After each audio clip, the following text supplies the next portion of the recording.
అన్నాడీఎంకేలో ఏం జరుగుతోంది? వేరు కుంపట్ల రాజకీయం దేనికి సంకేతం? ఆ పార్టీ చీలిపోక తప్పదా?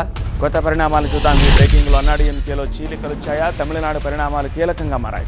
పళనిస్వామికి వ్యతిరేకంగా జట్టు కట్టారు మెజారిటీ సభ్యులు. సివి షణ్ముగం నేతృత్వంలోని కొందరు ఎమ్మెల్యేలు ఒక్కటయ్యారు. మాజీ ఆరోగ్య శాఖ మంత్రి విజయభాస్కర్ వెంట కొందరు నేతలు ఉన్నట్టు చెప్తున్నారు. పళనిస్వామి కారణంగానే పార్టీ నష్టపోయిందని ఆయన వ్యతిరేక వర్గం ఆక్షేపిస్తోంది. ఎన్నికలకు ముందు టీవీకేతో పొత్తు ఖరారు కాకపోవడానికి పళనిస్వామి కారణమని వాదిస్తున్నారు. ఈ పరిస్థితుల్లో అన్నాడీఎంకే ఎమ్మెల్యేలు ప్రాంతాల వారీగా జట్టు కట్టారు. అన్నాడీఎంకేలో షణ్ముగం, ఎస్పీ వేలుమణి ఇద్దరు విజయ్ వైపు సానుకూలంగా ఉన్నారు. టీవీకేకు మద్దతిచ్చే విషయంపై ఈపీఎస్కి షణ్ముగానికి మధ్య వాగ్వాదం కూడా జరిగింది. చూస్తుంటే ఈ పరిణామాలు తిరుగుబాటుకి దారి తీసేలా ఉన్నాయంటున్నారు. పళనిస్వామి బదులు వేలుమణికి బాధ్యతలు ఇవ్వాలనే డిమాండ్ కూడా ఇప్పుడు తెరపైకి వచ్చింది.